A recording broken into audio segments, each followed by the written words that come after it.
क्या हुआ जब अयोध्या में रामलला की मूर्ति में सांस चलने लगी। ऐसा चमत्कारिक दृश्य महसूस करके साक्षात पुजारी जी के भी रोंगटे खड़े हो गए। आप भी जब इस घटना के पीछे का चमत्कार देखेंगे तो रामलला के दीवाने हो जाएंगे।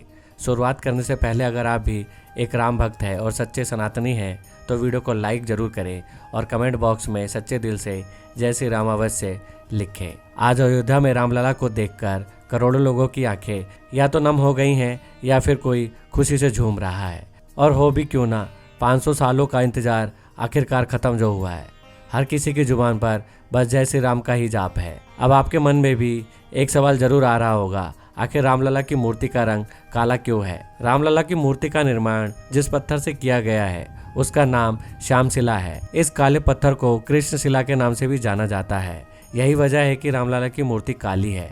इसके पीछे भी एक कारण है कि वाल्मीकि रामायण में प्रभु श्री राम के सांवले रूप का वर्णन किया गया है, जिसके चलते उनकी मूर्ति का निर्माण इस पत्थर से किया गया है। लेकिन रामलला की मूर्ति को इस पत्थर से ही आखिर क्यों बनाया गया है, इस सवाल का जवाब आपको इस पत्थरों के गुणों में देखने को मिल जाएगा। दरअसल रामलला की पूजा के समय उनका दूध से अभिषेक किया गया। अब इस पत्थर के गुणों के कारण दूध में किसी भी तरह का बदलाव नहीं होगा। इस दूध को पीना स्वास्थ्य के लिए हानिकारक भी नहीं है। इस पत्थर का 1000 सालों तक कुछ भी नहीं बिगड़ेगा। इसमें किसी भी तरह का बदलाव नहीं होगा। अब दोस्तों, एक ऐसे चमत्कार के बारे में हम आपको बताने जा रहे हैं जो साक्षात रामलला के गर्भगृह में हुआ है। आखिर किस तरह रामलला की मूर्ति में सांस चलने लगी। आज की वीडियो में बड़े रहस्य से पर्दा उठने वाला है और यह चमत्कार साक्षात मुख्य पुजारी जी ने महसूस किया है। वीडियो को अंत तक देखें और इस चमत्कार को आप खुद महसूस करें।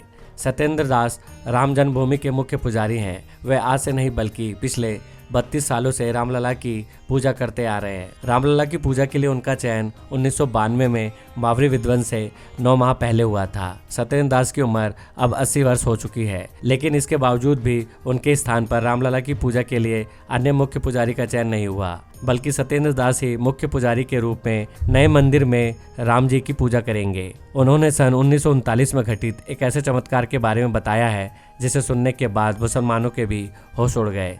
यह घटना उस समय की है जब 23 दिसंबर 1939 में अचानक मस्जिद के अंदर रामलला की मूर्ति प्रकट हो गई। शहर का हर शख्स जल्दी से जल्दी राम जन्मभूमि की ओर जाना चाहता था। लोगों में कौतूहल था कि रामलला की मूर्ति रहस्यमय तरीके से विवादित मस्जिद में प्रकट हुई है, वह दिखती कैसी है।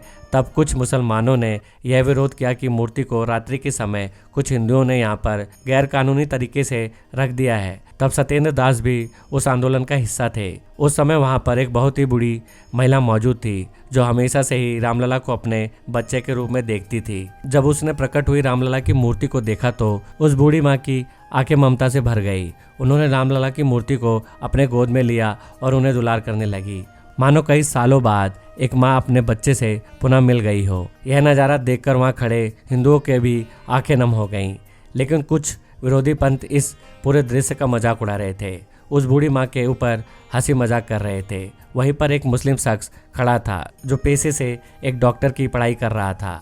उसने हंसते हुए बूढ़ी माँ से कहा कि अगर यह तेरा बेटा है तो क्या इसका दिल धड़कता है, क्या इसकी सांसें चलती हैं? मुझे तो यह बेजान लगता है, तो क्यों तू इस बेजान मूर्ति को इतना दुलार कर रही है। तब उस बूढ़ी माँ को अचानक से क्रोध आ गया। तब उन्होंने उस डॉक्टर से कहा कि मैं तो रोजाना ही अपने रामलला की दिल की धड़कनों को सुनती हूँ। अगर तुझे विश्वास नहीं है तो तू भी एक बार इस मूर्ति के दिल पर कान लगाकर तो देख, फिर तू भी हमेशा के लिए इसका भक्त बन जाएगा। बूढ़ी माँ की बातों को सुनकर डॉक्टर को भी बड़ा झटका लगा, लेकिन अपनी बात को सिद्ध करने के लिए वह रामलला की मूर्ति के पास गया और अपने कानों को मूर्ति के दिल पर लगाया। तब रामलला का एक ऐसा चमत्कार हुआ जिसे देखकर सभी कट्टरपंथियों के भी पैरों तले जमीन खिसक गई, क्योंकि उस डॉक्टर को रामलला की मूर्ति के अंदर से दिल धड़कने की आवाज़ सुनाई दी, मानो रामलला की वह मूर्ति सांस ले रही हो, मानो मूर्ति के अंदर प्राण समाये हों। इस चमत्कार को महसूस करके वह डॉक्टर पसीना पसीना हो गया। उसने सच्चाई अपने सभी साथियों को बताई तो सभी लोग रामलला का बड़ा चमत्कार देखकर मस्जिद के बाहर आ गए। इस घटना के बाद सरकार ने इसे विवादित ढांचा मानकर ताला लगवा दिया, जिसके बाद सरकार ने 1 फरवरी 1986 को हिंदुओं को पूजा करने की इजाज़त देते हुए ढांचे पर से ताला हटाने का आदेश दिया और आचार्य सत्येंद्र दास मुख्य पुजारी के तौर पर टेंट में रामलला की पूजा करने लगे। वह मुस्लिम शख्स जिसने रामलला की मूर्ति में चमत्कार देखा था, उसके बाद उसने अपनी डॉक्टर की पढ़ाई को छोड़ दिया और रामलला को मानने लगा। सन 1982 में बाबरी विध्वंस के दौरान भी उसने सनातनियों का सपोर्ट किया। दोस्तों, आपको जानकर हैरानी होगी, आज अयोध्या में जो राम मंदिर का भव्य निर्माण हुआ है उसे बनता हुआ देखना हमारा सौभाग्य है। लेकिन जिस सोने और संगमरमर के सिंहासन पर रामलला विराजित है, उसका निर्माण भी एक मुस्लिम व्यक्ति ने किया है। यह सुनकर आपको भी बड़ा झटका लगा होगा, लेकिन यह बात बिल्कुल सत्य है। विश्व हिंदू परिषद तथा मंदिर ट्रस्ट के पदाधिकारी अच्छी क्वालिटी के मार्बल्स और डिजाइन के लिए कई मार्बल कारोबारियों से मिले थे। आखिर में उन्होंने एक मुस्लिम कारीगर मोहम्मद रमजान को श्री राम मंदिर में डिजाइन और श्री राणा मार्बल खदान का मार्बल लगाने का फैसला लिया था। इसके लिए शर्त रखी गई थी कि यह सारा काम गोपनीय रहेगा। मोहम्मद रमजान ने बताया है कि उन्हें श्री राम मंदिर निर्माण के लिए डिजाइन के रूप में कार्य करने का मौका मिला। इसके लिए मैं खुद को बहुत ही सौभाग्यशाली महसूस कर रहा हूँ। राम मंदिर निर्माण के फैसले से कुछ समय बाद ही एक बैठक का आयोजन किया गया था। बैठक में मोहम्मद रमजान को भी बुलाया गया था और मंदिर निर्माण के लिए जिम्मेदारी दी गई थी।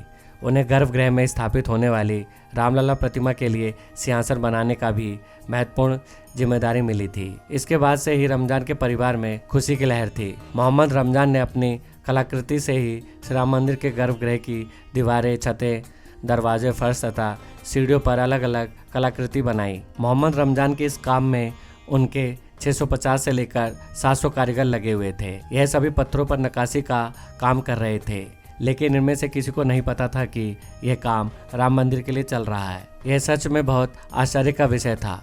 दोस्तों, राम मंदिर के लिए जो 2 मूर्तियों का चयन हुआ है, जिसमें एक मूर्ति तो अरुण योगी ने बनाई है, जिसके बारे में आप सभी जानते हैं, लेकिन दूसरी मूर्ति प्रशांत पांडे ने बनाई है। और इस मूर्ति निर्माण के दौरान उनके साथ जो चमत्कार हुआ वह उन्होंने हमारे साथ साझा किया। उस चमत्कार को जानकर आपके भी होश उड़ जाएंगे। उन्होंने बताया है कि जब वह रामलला की मूर्ति को गढ़ रहे थे तब वहाँ कोई नहीं था।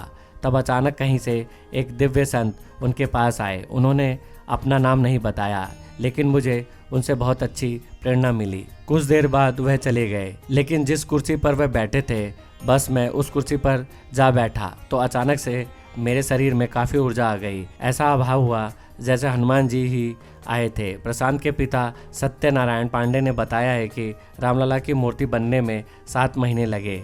ऐसा लगा जैसे 7 पीढ़ियों की यात्रा हो गई। सफ़र ऐसा रहा जैसे प्रभु श्री राम हमसे चर्चा कर रहे हैं। हमें ऐसा लगता था कि प्रभु श्री राम हमसे बात करते थे। उनका चंचल भाव नजर आता था। उनकी आंखें मूवमेंट करती थी। धर्म ग्रंथों में अयोध्या को देवताओं का नगर कहा जाता था, क्योंकि जब प्रभु श्री राम यहाँ पर लीला रचने के लिए जन्मे थे, तब उनकी इस लीला को अपनी आंखों से देखने के लिए कई देवी देवताओं ने यहाँ पर प्रजा के रूप में जन्म लिया था, क्योंकि वह उन्हें अपना राजा मानते थे। उन्होंने राम राज्य में कई सुखों को देखा और अपने जीवन को धन्य किया। आज जब अयोध्या में राम मंदिर का इतना भव्य निर्माण हुआ है तो ऐसा लग रहा है मानो कई दिव्य शक्तियाँ अपना आशीर्वाद बरसा रही हैं। चारों तरफ काफ़ी सकारात्मकता है और कई चमत्कार एक के बाद एक हमें लगातार देखने को मिल रहे हैं। यह हमारा परम सौभाग्य है कि हम राम मंदिर को अपनी आंखों से बनता हुआ देख पाए हैं, लेकिन कार सेवकों के बलिदान को हम भूल नहीं सकते। आप भी नीचे कमेंट बॉक्स में उन्हें श्रद्धांजलि जरूर दीजिएगा। तो दोस्तों, आज के वीडियो में बस इतना ही। अगर वीडियो पसंद आई तो वीडियो को लाइक, शेयर और चैनल को सब्सक्राइब करके बेल आइकन को प्रेस करना मत भूलिएगा। जल्दी मिलते एक नई वीडियो के साथ, तब तक के लिए बाय, टेक केयर।